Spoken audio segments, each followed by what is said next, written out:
A paz do Senhor Jesus, prezados irmãos em Cristo que vão estar me ouvindo neste momento, quando estiver assistindo a este vídeo. E uma boa noite para você, meu querido amigo, que está também a nos assistir neste momento, seja qual for a hora, né? Para mim agora é noite, já são 15 para as 7 da noite aqui onde eu moro, né? Em Portugal. E onde você vai assistir, eu não sei que horas você vai assistir. Se for ainda à noite, né? Se ainda for esta noite, boa noite para você. Se for amanhã de manhã, bom dia. E se for à tarde, boa tarde, tá bem? Quero trazer uma palavra de Deus para você nesta noite de sábado, né? Que se encontra em Efésios, capítulo 4, do versículo 17 ao 32. Efésios, capítulo 4, dos versículos 17 ao 32. Vamos fazer uma reflexão em cima destes versículos que estão na palavra de Deus neste dia de hoje. Convido você a vir comigo, a nós mergulharmos na palavra de Deus, para buscarmos um pouco mais de entendimento daquilo que Deus nos fala através da sua própria palavra, escrita e revelada.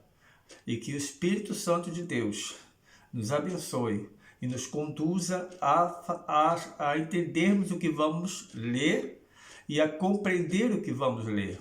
Que o Espírito Santo nos ajude e nos conduza nessa leitura, nesta mensagem de hoje. Amém? Em nome de Jesus. Amém? Então vamos começar? Vamos lá. Se você tiver uma Bíblia e desejar abri-la, vamos repetir Efésios capítulo 4, do versículo 17 ao 32. Versículo 17 vai dizendo desta forma: E digo isto, e testifico no Senhor, para que não andeis mais como andam também os outros gentios na vaidade da sua mente. Ele diz aqui os outros gentios, né? Quer dizer, ele estava se referindo à igreja gentia, ao povo que não era judeu, que se converteu a Cristo e que passou a viver uma vida cristã, uma vida genuína, né? Para não se portarem como os outros gentios que não são cristãos, que permaneceram na sua vida pecaminosa, né? Nas suas vaidades da sua mente, como ele diz aqui. Versículo 18. Entenebrecidos no entendimento, separados da vida de Deus, pela ignorância que há neles, pela dureza do seu coração. Então, amados, a dureza do coração faz com que as pessoas sejam ignorantes em relação aos assuntos celestiais.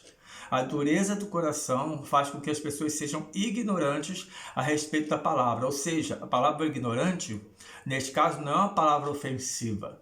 É uma palavra em que as pessoas elas não sabem, elas ignoram por completo, deixam de saber o que está escrito na palavra de Deus. E mesmo que haja servos e servas do Senhor para trazer a eles a palavra de Deus, eles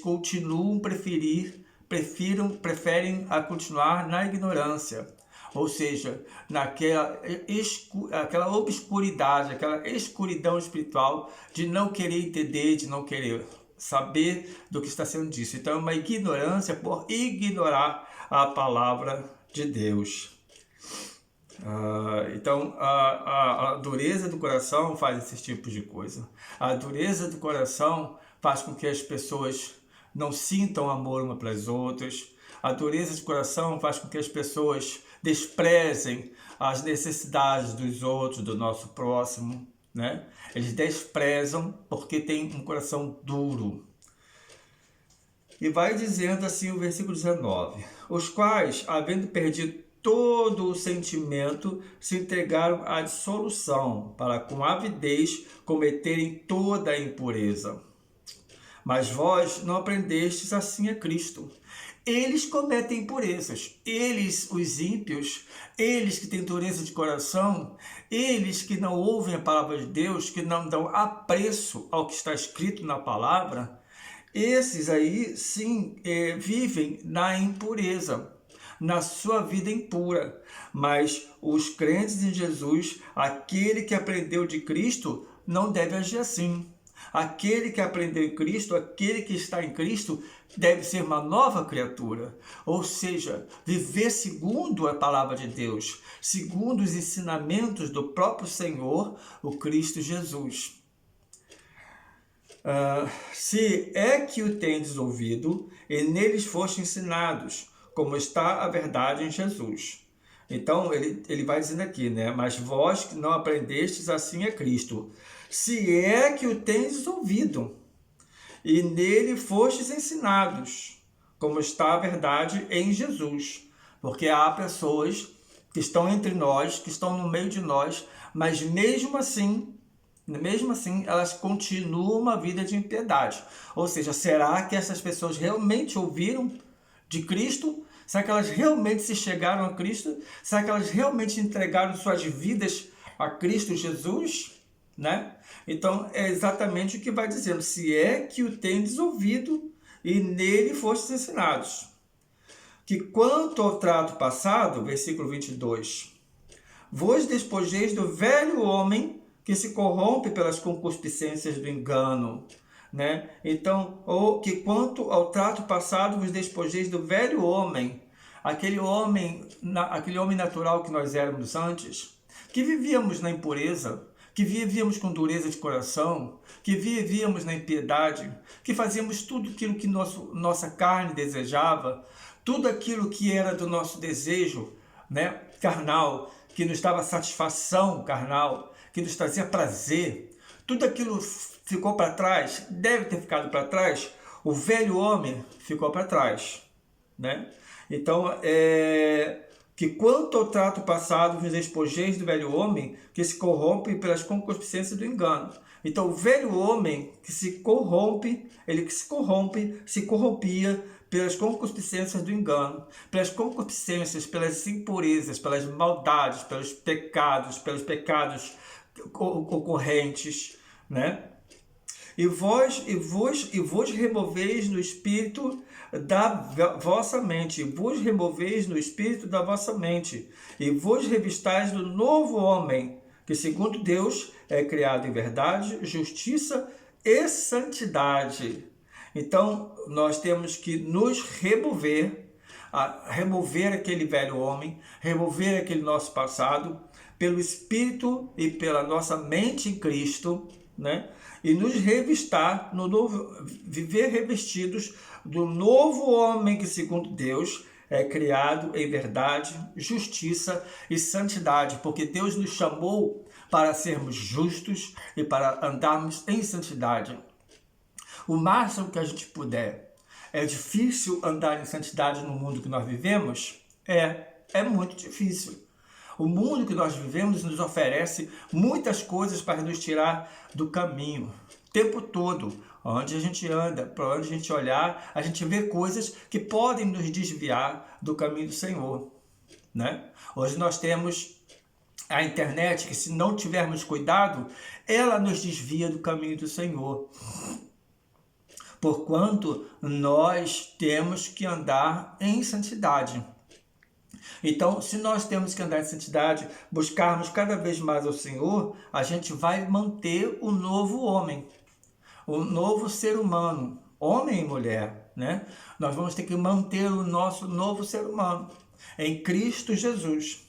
Por isso, deixai a mentira, olha o que vai dizendo no versículo 25. Por isso, deixai a mentira e falai a verdade, cada um com o seu próximo, porque somos membros uns dos outros. Amados, a mentira é o mal do século. A mentira é um dos males do século. Existem outros, mas a mentira é um dos males. A gente ouve as pessoas falarem que não tem problema nenhum a mentirinha, né? Que é necessário, dizem até que é necessário contar uma mentirinha às vezes, melhor do que contar uma verdade e causar um desastre. Sabe? Mentira não deve ser falada, não deve ser dita em momento algum. Se eu não posso falar a verdade, então eu me calo, mas não conto mentira. Da nossa boca não deve ser achado engano. Lembra do capítulo 14 de Apocalipse? Daqueles 144 mil que eu hoje sei que o Senhor já me revelou que é a noiva de Cristo? Neles não achou o quê? A mentira. Neles não havia mentira. Eles não viviam na mentira. Então, é exatamente o que os santos têm que ser. Eles têm que andar e deixar a mentira de lado. E falar a verdade uns com os outros. E não é só com os irmãos em Cristo Jesus, mas falarmos a verdade com as pessoas de lá de fora, amados. Porque as pessoas lá de fora, eles estão a nos observar. Todo o tempo, eles estão a nos observar. Então, se nós começarmos a contar mentiras, eles vão perceber, e aí eles vão nos ter como descrédito. Que ele vai falar ali, o crente está mentindo. O crente não está falando uma verdade. Onde já se viu, ele diz, ele prega que deve se falar a verdade, está mentindo. Sabe? Porque uma mentirinha que seja, o diabo ele vai pegar isso e vai transformar e vai fazer com que seja visto por todos que estão ao redor. O que a gente faz às vezes oculto é revelado, sabe? É revelado assim em grande escala para que as pessoas vejam e possam falar mal. Para que um mau testemunho do crente possa fazer com que muitos se afastem de Jesus. Porque nós temos uma responsabilidade imensa neste mundo. Nós temos uma responsabilidade muito grande. Então nós temos que nos policiar. Nós temos que nos policiar todo o tempo. E mentira não é algo que deve sair da boca de um crente. De forma alguma. Por mais que você ache necessário aquele momento contar uma mentira, não conte. Porque o pai da mentira é o diabo. Então, porque somos membros uns dos outros, porque somos o corpo de Cristo Jesus. E o corpo de Cristo Jesus tem que andar em santidade e não pode andar com mentiras na sua boca. Irai-vos e não pequeis, não se ponha o sol sobre a vossa ira. Irar-se é normal, é natural. Eu me irar, eu ficar zangado com alguma coisa, alguém me fazer alguma coisa, é óbvio que eu vou ficar irado, que eu vou ficar zangado. É natural, né? É inerente ao ser humano.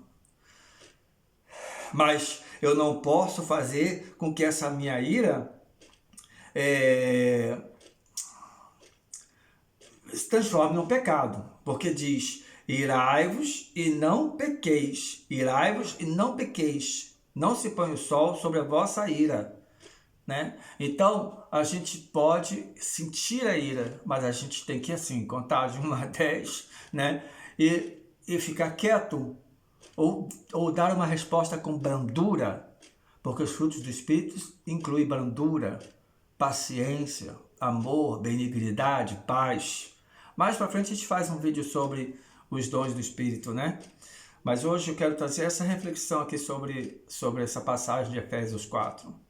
Então, não deis lugar ao diabo. Depois que ele fala, irai-vos não pequeis, no versículo 27, um versículo bem pequenininho, ele diz, não deis lugar ao diabo. Então, amados, qualquer coisa que a gente faça, a gente vai dar lugar ao diabo. Se eu minto, ainda que seja uma mentira pequenininha, eu estou dando legalidade ao diabo. Eu estou...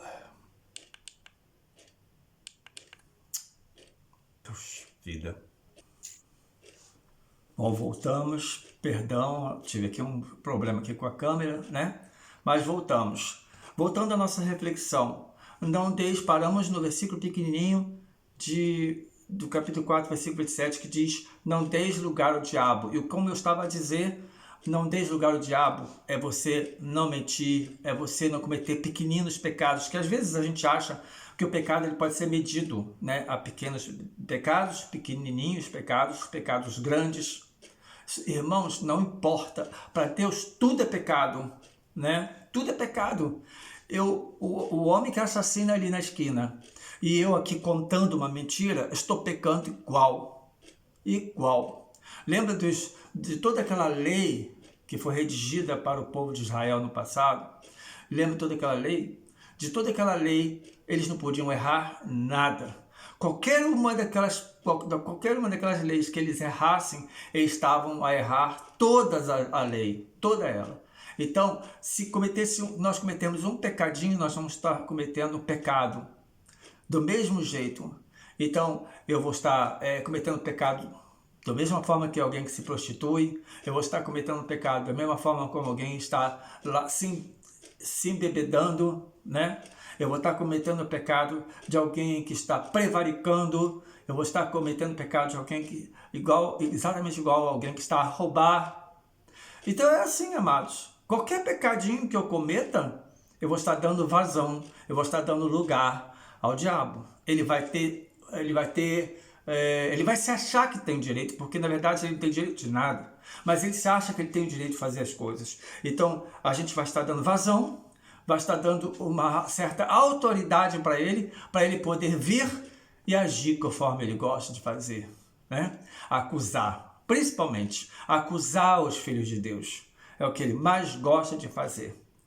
Então, aí no versículo 28 ele vai dizer, aquele que furtava, não furte mais, antes trabalhe, fazendo com as mãos o que é bom, para que tenha o que repartir com o que tiver necessidade.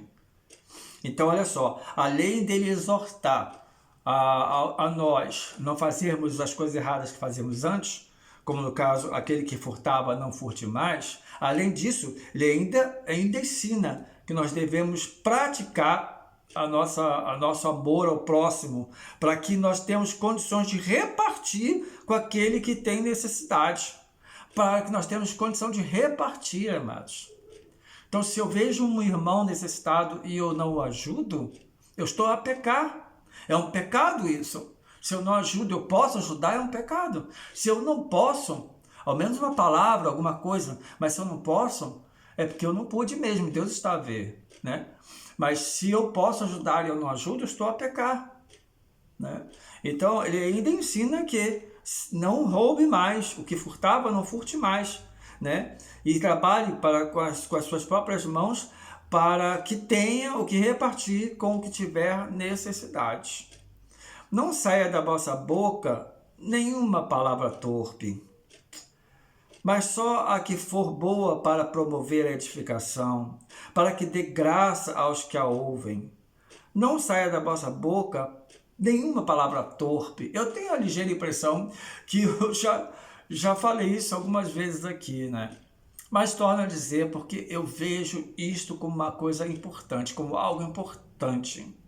Dos nossos lábios, amados, se nós buscamos a santificação, um dos nossos cuidados tem que ser com a nossa língua, com o que nós vamos falar. Porque a nossa língua, no mesmo instante que ela abençoa alguém, ela pode logo seguir a amaldiçoar. Então nós temos que tomar muito cuidado com o que dizemos. Palavras torpes. Eu vejo muitas vezes crentes, amados, muitas vezes crentes com palavreados na boca, com palavreados. Sabe o que significa palavreados, né, irmãos? Eu não preciso explicar o que é, mas com palavreados, coisas que não são adequadas para um crente em Jesus, coisas que não são adequadas. Essas pessoas não são a noiva, nem pensar. Não tem como uma pessoa que usa de palavreados ser a noiva do Cordeiro Santo, né? Mas mesmo não sendo a noiva, mesmo sendo um convidado, você tem que guardar a sua boca, guardar a sua língua do que você vai falar. Você e eu, nós temos que ter esse cuidado. Não sair dos nossos lábios, da nossa boca, palavras torpes. E eu vejo isso muitas das vezes, os irmãos, quando conversam, soltam palavras torpes, palavreados, palavras que não convêm a um homem de Deus, uma mulher de Deus. Onde nós estamos, né? E muitas das vezes eles vêm com um discurso dizendo: o que interessa é o meu coração. Jesus está no meu coração. Então Jesus só habita no coração dele, o resto do corpo não, né? O nosso corpo é o templo do Espírito Santo. Então o Espírito Santo não habita no corpo, habita só no coração, está escondidinho lá dentro. e não vê mais nada, porque o resto do corpo se corrompe, mas no coração não. O coração está limpinho, então ele fica ali guardadinho, não tem problema que o restante do corpo se corrompa, que a boca use palavras torpes. Não é assim, amados. Não é assim. O coração está dentro do corpo. O corpo, o nosso corpo é totalmente do Espírito Santo. É o templo vivo. Tem irmãos até que usam isso para não ir para uma congregação, né? Tem irmãos que até usam esse fato, né, como dizem os portugueses, esse facto, para não irem às congregações. Ah, não, o templo do Espírito Santo sou eu. Mas a congregação, ela é bíblica, está na Bíblia. A congregação, ela surgiu há 2000 anos atrás e ela é bíblica. É claro que hoje existem, vamos chamar de igrejas, né? Muitas igrejas que estão adorando a outros deuses, porque não é o Deus verdadeiro, o Deus de Israel, ao Deus vivo, ao Pai de Jesus Cristo, nosso Senhor, o Deus Filho. Não é este que eles estão adorando. Estão adorando a si mesmos, estão adorando ao sol, estão adorando a outros deuses, mas ao Deus de Israel, ao verdadeiro Deus, eles não estão a adorar, né? É verdade que existem essas igrejas, e cuidado com elas, quando você estiver, se você estiver numa dessas igrejas, fuja dela. Mas existem as congregações cujos pastores são sérios, são homens de Deus, são homens que realmente pregam a verdade, a palavra de Deus. A gente procurando, a gente acha, se a gente pedir ao Espírito Santo, se a gente pedir ao Senhor, se estiver na presença do Senhor, o próprio Senhor vai nos conduzir para uma congregação certa, né? Mas eu falei isso tudo para enfatizar sobre o nosso corpo ser o templo do Espírito Santo, porque aquele templo físico é um ambiente que nós nos reunimos para, em comunhão, adorarmos ao Senhor, pelo menos uma vez por semana, mas a gente se reúne para, em comunhão, uns com os outros, porque somos membros uns dos outros, nós acabamos de ler, somos membros uns dos outros, e os membros têm que estar por perto, amados, por perto. Eu estou a gravar esse vídeo, você está vendo neste momento este vídeo, mas você não está perto de mim. Eu não estou perto de você. Nós não estamos em comunhão nesse momento. Você está apenas a me ouvir. Deus está dando esta oportunidade de nós podermos transmitir a sua palavra por meio de uma mensagem. Deus nos dá essa oportunidade, não é verdade? Mas a gente não está em comunhão porque a gente não está próximo do outro. A rede da web, ela não nos aproxima. Ela não nos aproxima. Engano quem diz que se aproxima. Ela não nos aproxima. É uma coisa fria, amados. Uma coisa fria. Eu estou aqui a olhar para uma tela, que nós chamamos aqui em Portugal de ecrã, né? Estou aqui a olhar para o ecrã. Estou me vendo porque eu estou gravando. Estou a me ver, né? Porque estou a gravar. Mas eu não estou a ver vocês. Vocês vão me ver, e vocês vão me ver no momento em que eu já não vou estar mais aqui falando. Entendem? Porque isso foi uma gravação, isto é uma gravação. Então, é uma coisa fria. Mas é interessante, é importante. É importante porque a palavra de Deus, ela é difundida do mesmo jeito. Mesmo a gente estando longe um dos outros, a palavra de Deus é difundida, né? Mas em comunhão, a gente só está quando estamos juntos. Juntos, amados, é olhar um no olho do outro, é sentir a respiração do irmão, é ouvir o meu irmão, o que ele precisa, o que ele necessita, ouvir o irmão pedir a sua oração, é eu pedir oração para os irmãos, é a gente estar em comunhão, amados, a gente ouvir a mesma palavra, a mesma mensagem, a gente nos alimentar, né? Deus levantou aquele homem, aquele líder, é Deus que levantou, para que ele traga a mensagem toda semana para nos alimentar ainda mais. Porque a gente tem que se alimentar em casa, claro, todos os dias, lendo a palavra, em oração e leitura, diariamente. Isso nos mantém próximos do Senhor, isso nos mantém alimentados. Mas também Ele nos deu a comunhão uns com os outros. E nesta comunhão, Ele levantou uns para pastores, outros para doutores, outros para professores. Não é assim?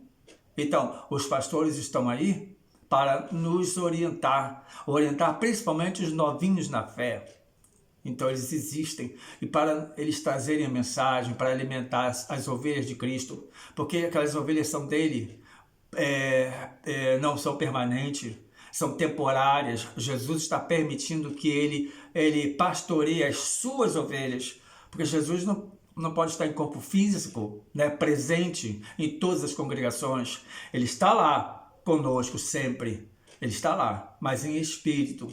Então o pastor ele faz esse trabalho, ele é o servo do Senhor que faz esse trabalho de pastorear, de trazer a mensagem. O Senhor fala com ele, o Senhor unge aquele homem para que ele traga a palavra, para que ele ajude os irmãos a crescerem na fé.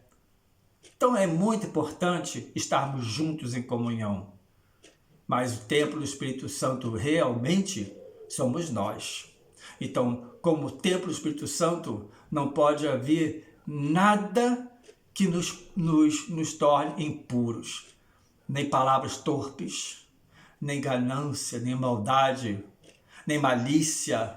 Nada, amados, nada. Se queremos subir com Jesus, se queremos ser noiva de Jesus, não deve haver em nosso coração, em nossa mente, a malícia, a maldade, sabe?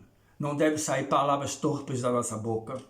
São coisas que nós devemos refletir verdadeiramente.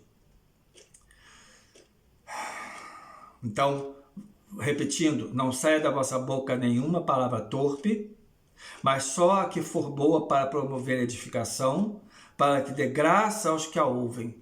Então, que saia da sua boca só palavras boas, palavras que abençoam, palavras que edifiquem. Isto é ser cristão, é ser crente em Jesus, é ser noiva de Jesus. É só proferir palavras que abençoam, palavras que edificam, palavras de paz.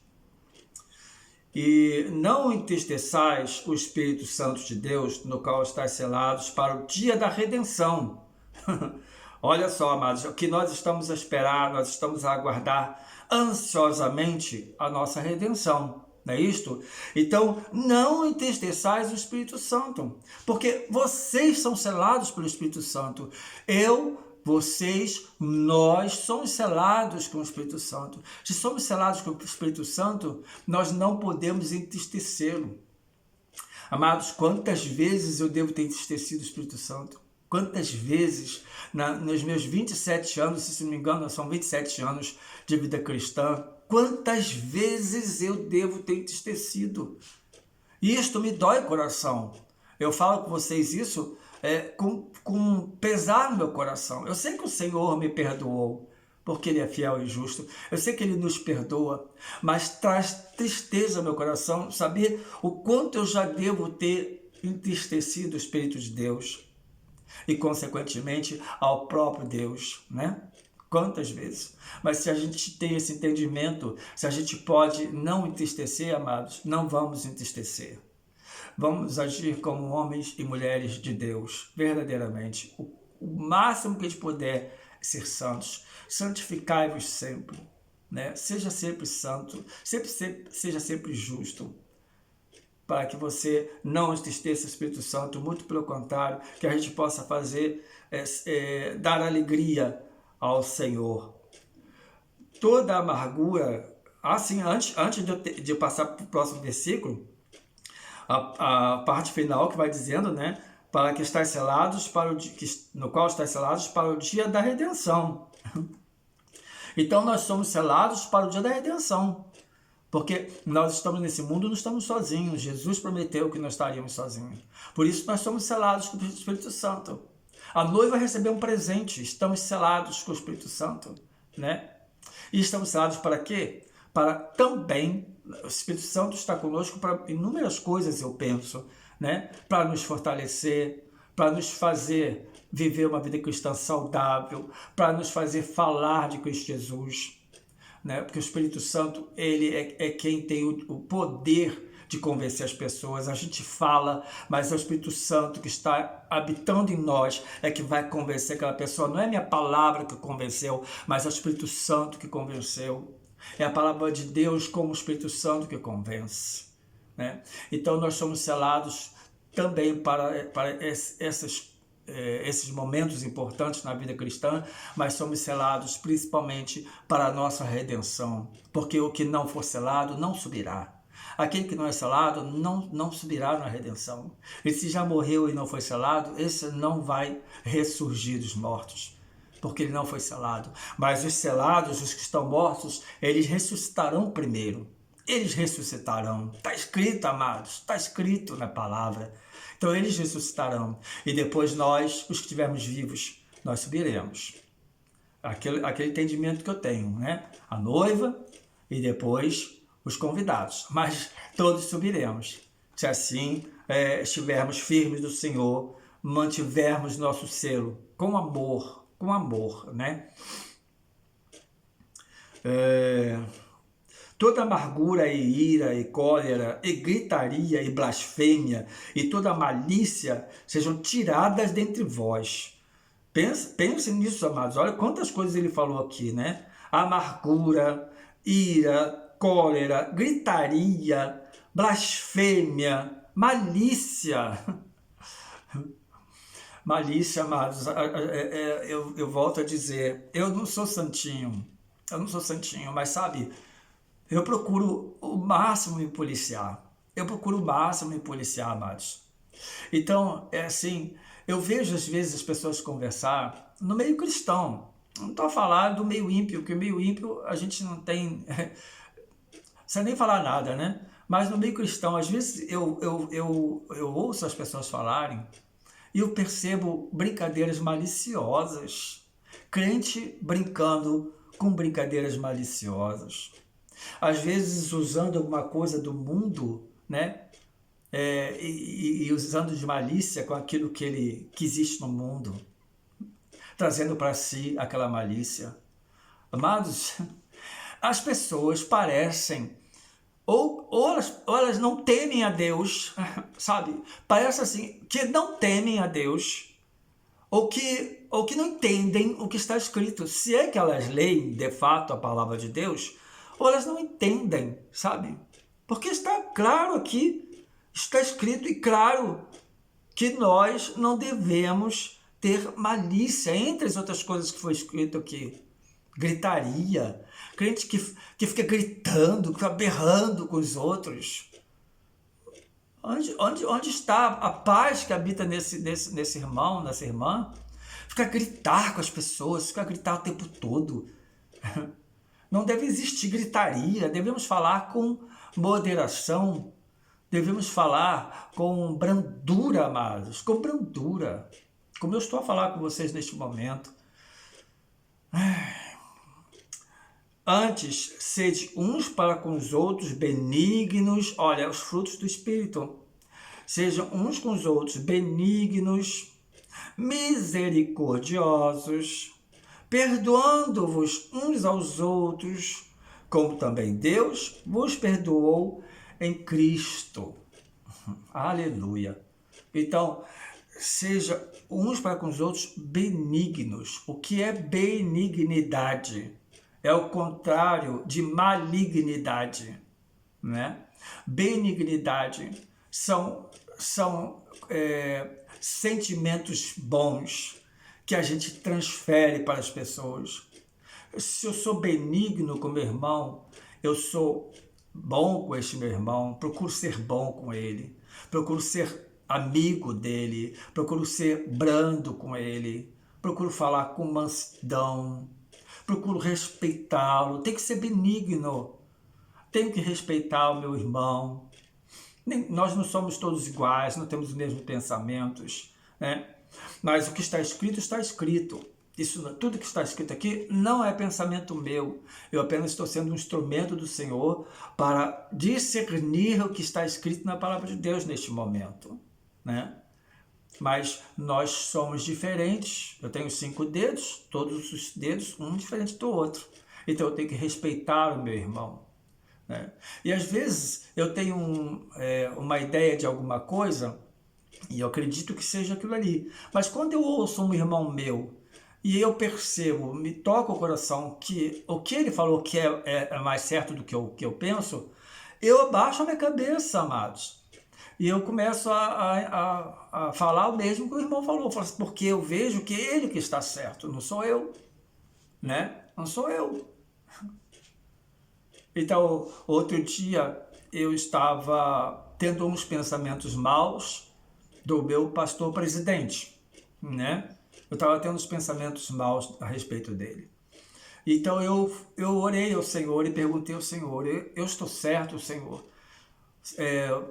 O pastor fulano, não vou falar o nome dele, né? Mas o pastor fulano é assim mesmo, ele agiu dessa forma e tal. O que o Senhor me falou? Você está errado. Amados, o Senhor me falou, você está errado. Não é o que eu pensei que eu fosse ouvir, mas eu ouvi o Senhor me dizer que eu estava errado. Então, naquele mesmo momento eu pedi perdão ao Senhor, e naquele mesmo momento eu senti carinho e ternura pelo nosso pastor presidente, porque eu estava errado. Então, eu não vou criar mais esses sentimentos para com ele, e eu não devo criar sentimentos ruins para com ninguém, na verdade, né? Eu acho que eu me deixei levar, acho que o diabo soprou no meu ouvido, me deixei levar. Às vezes, mesmo sendo crentes em Jesus, a gente se deixa levar pelo nosso sopro do inimigo, amados. Por isso nós temos que estar firmes, sempre firmes aos pés de Cristo, para que a gente não caia nas ciladas, nas astutas ciladas do inimigo. Então, perdoai uns aos outros. Perdoe, seja benigno, seja bom, haja com bondade, haja com brandura, fale só o que abençoa, fale só o que edifique. Não use a sua boca para amaldiçoar, sabe? Não chame nenhuma criança de moleque. No Brasil existe muito isso, né? Aqui em Portugal não tem, mas no Brasil existe muito isso, as pessoas chamarem crianças de moleque. É uma coisa corriqueira, mas moleque vem do deus Moloque. Então a pessoa está sem querer amaldiçoando a criança, né? Então tem que ter um cuidado muito grande, porque tudo que é dito o inimigo ouve e ele toma aquilo ali para ele e ele vai agir. Ele vai agir. Porque que quando nós crescemos, nós temos tantos problemas na vida, tantas dificuldades. Porque quando éramos crianças, éramos indefesos. Quantas maldições não foram lançadas para nós? Quantas coisas? Ah, essa criança é assim. Ah, essa criança é assado. Eu acho que eu ouvi mais ofensas quando eu era criança do que coisas boas para mim. Eu acho que eu ouvi mais ofensa. Você é gordinho. Eu era realmente gordinho, mas aquela palavra era como ofensa. Você é gordinho. Ah, você não sabe fazer nada. Ah, sai pra lá, moleque. E por aí vai, sabe, amados? Então, só Jesus, né, para nos lavar de todas essas maldições. Só Jesus. Agora, nós, sendo crentes, sabendo que dos nossos lábios só deve sair bênção, palavras que edifiquem, nós temos que ter o cuidado de falar com as pessoas, do que falamos com as pessoas. E principalmente para as crianças, que são um alvo muito grande do inimigo, as crianças, né? Então é isso, amados. A palavra de Deus fica por aqui hoje. A palavra de Deus em Efésios, no capítulo 4, nesses versículos que a gente leu, 17 a 32, tá? E eu quero que todos vocês recebam essa palavra com muito amor no coração de vocês. E vou terminar pedindo, de todo o meu coração, não se esqueça de se inscrever no nosso canal.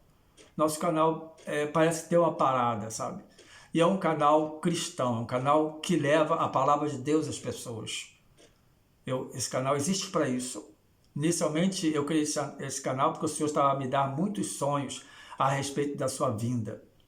E hoje eu quero continuar a usar esse canal também para pregar a palavra, para trazer reflexões, mensagens da palavra de Deus. Então, que ela seja divulgada mais, mas para isso eu preciso que vocês me ajudem. Eu sozinho não posso fazer, mas se vocês me ajudarem e se inscreverem, você que está a assistir agora, que não se inscreveu, se inscreva. Você que se inscreveu, observe se você ainda está inscrito, porque às vezes os inscritos são desinscritos. E não esqueça de dar like, tocar no sininho, essas coisas, amados, para que o canal cresça mais e mais a palavra de Deus seja divulgada, está bem? Para que o máximo de número de pessoas possam ouvir a mensagem do Senhor. Então, que Deus abençoe vocês. Tenham um ótimo fim de semana e Shalom.